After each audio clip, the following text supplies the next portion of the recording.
Hi guys, welcome back. In this lesson we're going to look at the jazz ballad Tenderly. So the version of Tenderly I'm working from is on page 353 of the New Real Book 1. So here's the cover of it, and if you head over to the resources section of Piano Groove, you can find a link on where you can buy this book online. So it's a really handy real book to have. It contains most of the tunes that we're going to cover, so I'd recommend getting your hands on a copy of it. So Tenderly, it's written in the key of E flat major.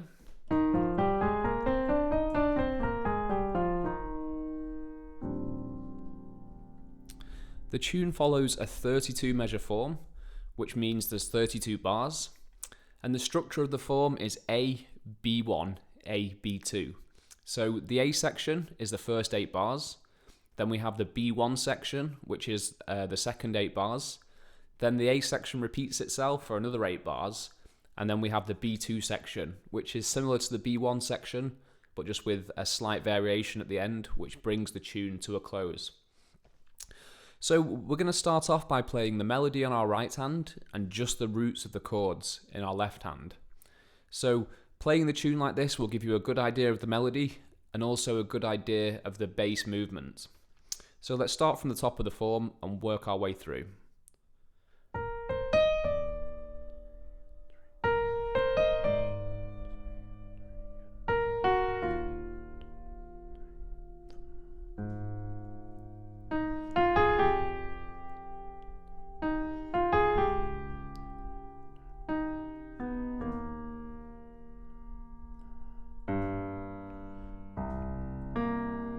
Here's the B section.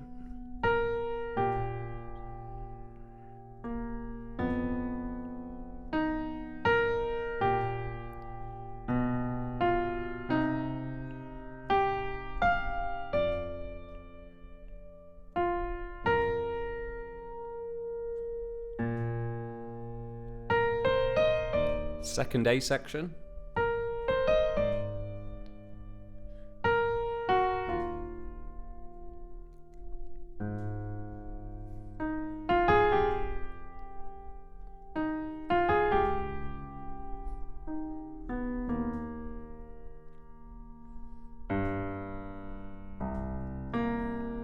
Here's the B2 section.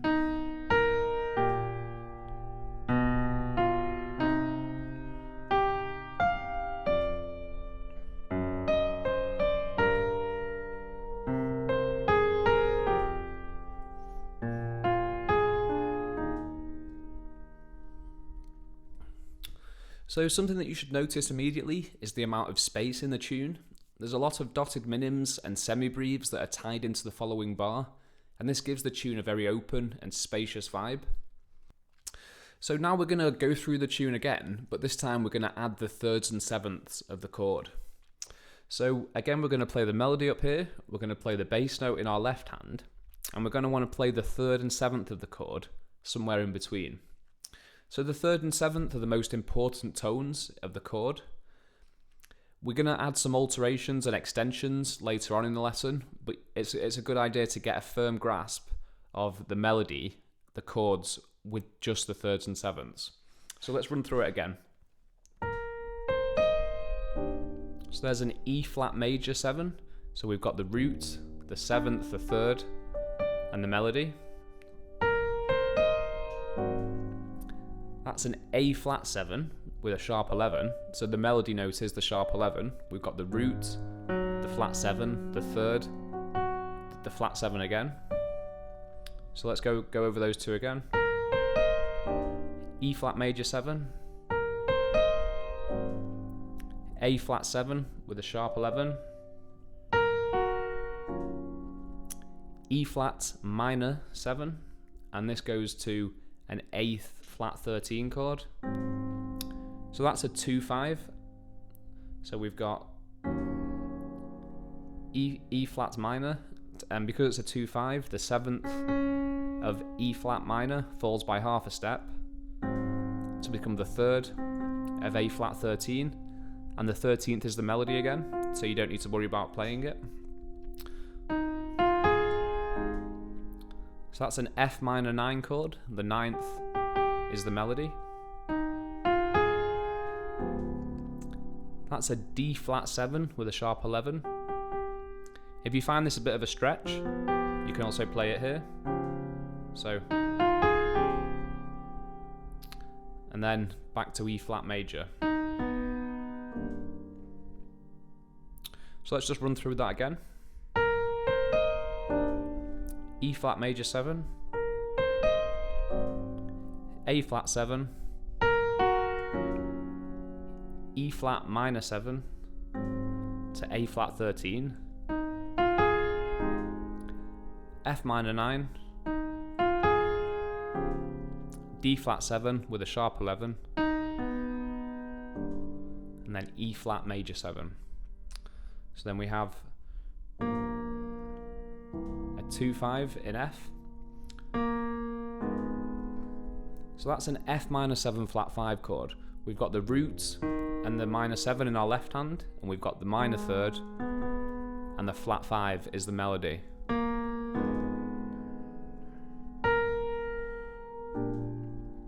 So that's a B flat 13. We've got the root and the 7 and the 3, and the 13 is the melody. This figure then repeats with a slight variation.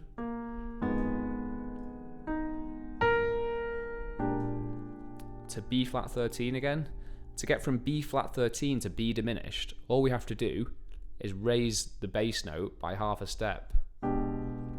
So the 3rd and 7th stay the same.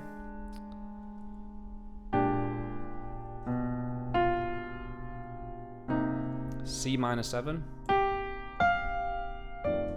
to F13. So that's an F minor 11. We've got the 11th in the melody. To B flat 7. And then we're back to the first A section. Sorry, the second A section. So this just repeats exactly as it did the first time.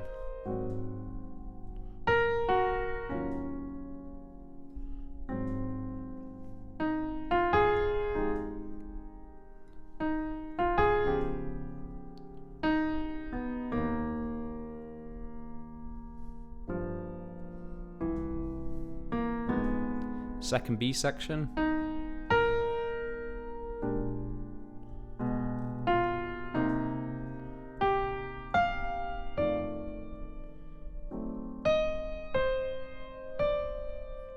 So this time, this is the new bit of the B section. So we have a G minor 7. So we've got the root, the flat 7, and the minor 3rd. And then we've got a C7. So we can play the root, the 3rd and the 7th.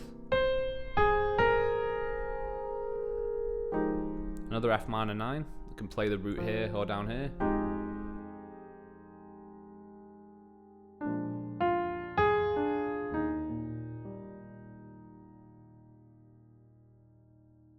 So you should be able to hear that by adding the 3rds and 7ths, it starts to sound a bit more like a jazz standard. So I'd recommend with any jazz standard you're learning to first of all do the melody and the bass notes, and then add the 3rds and 7ths of the chords afterwards. So now we're going to run through the form again, but we're going to add some chord extensions. So we're going to look for opportunities to add 9ths, 11ths and 13ths. So sometimes these are specified in the chord symbol, other times they might not be. So let's see what we come across.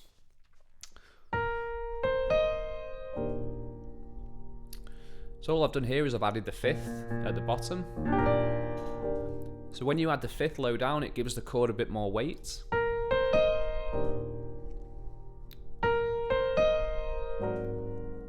So now we've got an A flat 9 sharp 11 because we've got the 9th up here. So last time we just played the A flat 7 with a sharp 11. So this time we've added the 9th in. It gives it a bit of a richer sound.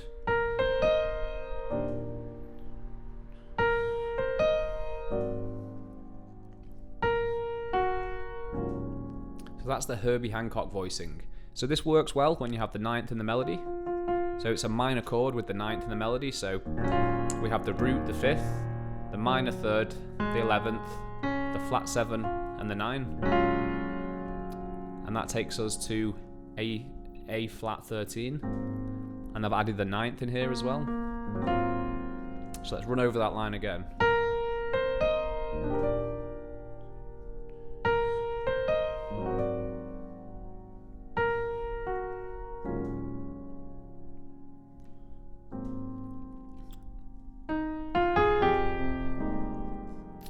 So what have I done there? This is, again, it's a Herbie Hancock voicing, but we've got an extra 9 in the middle. So we've got the root, the 5th, the 9th, the flat 3rd, the 11th, the flat 7th, and the 9th is the melody.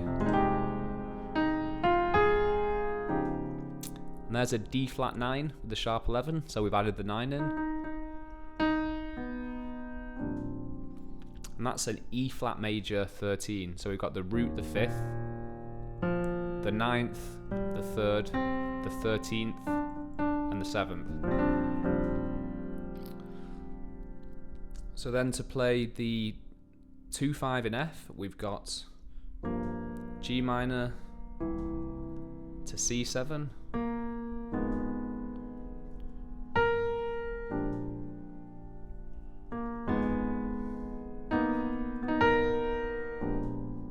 so what did I do there? So we went to the F minor 7 flat 5, and we basically kept the C flat down, and then again. So instead of just playing the melody note, we're also adding a few other notes in. So let's run through that line again. We've also got the 5th in the B flat 13.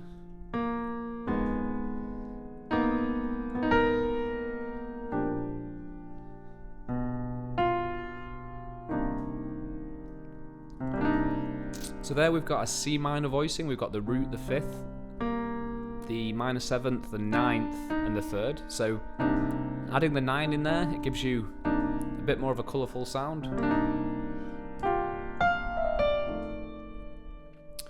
So I sort of fell down from the F down to the D. It's a nice little touch.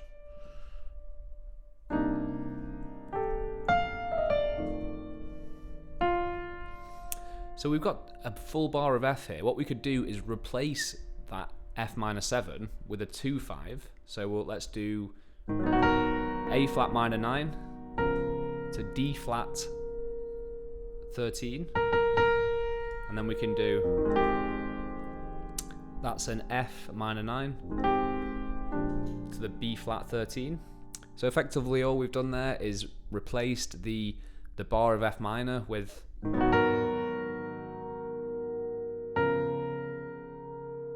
and then we're still doing the 2-5 in E flat, which takes us back to the second A section.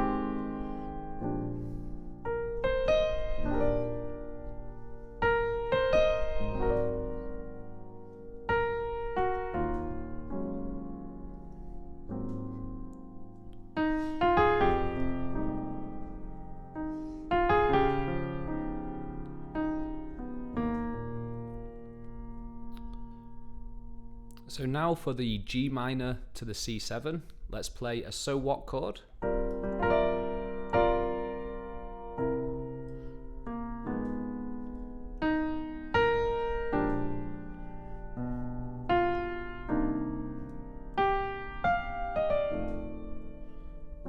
Up to F sharp diminished.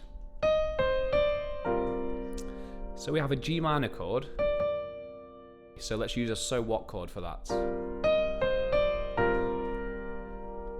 To C7, F minor 9, B flat 13,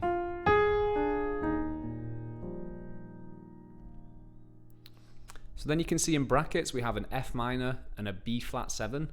So all that is, it just takes us back to the top of the form. So we could do an F minor Kenny Barron to a B flat 13,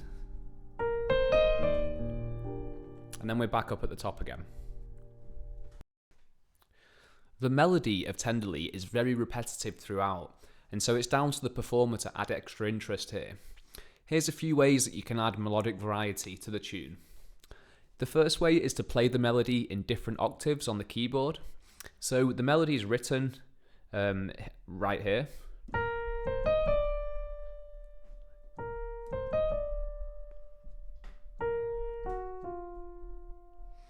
But there's nothing to stop you, say, playing it an octave down here. So I'd maybe think of doing this the second time through the A section. So you just got to the end of the B section.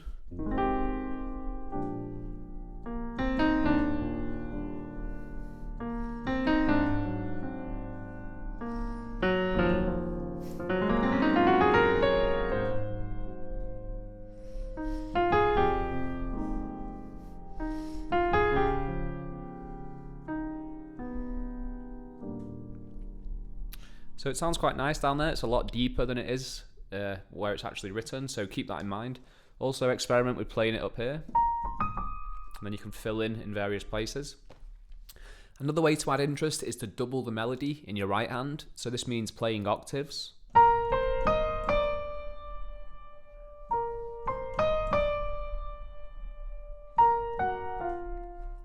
So when you do this, your right hand won't be able to play the third and seventh of the chord because you're already playing the octaves.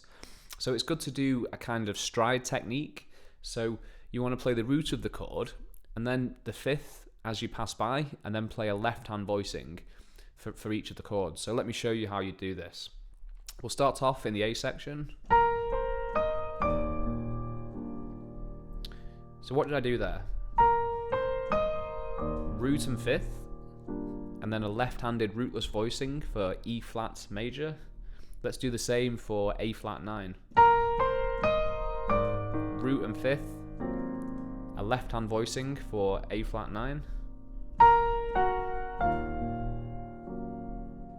There's an E flat minor 9 to A flat 13.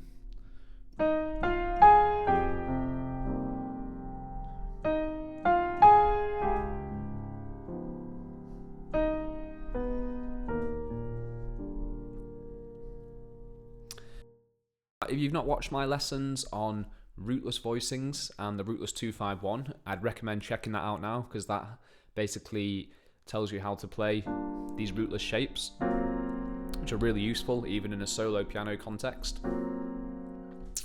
So finally, one other way you could sort of mix up the melody is to reharmonize it. So here we're going to reharmonize the whole melody using so what chords. So reharmonization is where you alter the harmony of a standard or a lead sheet. So when you're reharmonizing with so what chords, the idea is to keep the melody note on top and build a so what voicing underneath. If you don't know how to build so what chords, I'd recommend checking out the lesson that I've made on them. But let me show you how this would work. So instead of playing E flat major 7, we're playing G minor so what. And this works because we're keeping the melody the same. And then we want to reharmonize every note using so what chords. So we've got G minor so what. So we're just following the melody up. So instead of sticking on E flat major, we played an E flat so what chord, an F minor so what chord, an A flat minor so what chord, and then back to a G minor so what chord.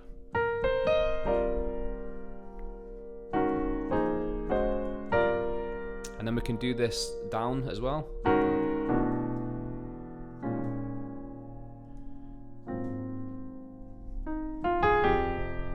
So you can see that really mixes it up a bit. It adds an extra dimension to what you're playing. So let's just run through that one more time.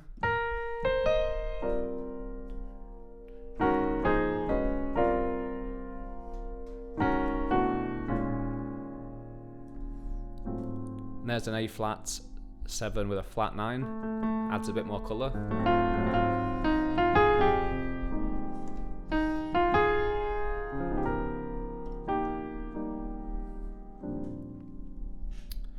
So guys, I hope you found that lesson useful. If you have any questions with the material I've covered, feel free to drop it in the comments box below.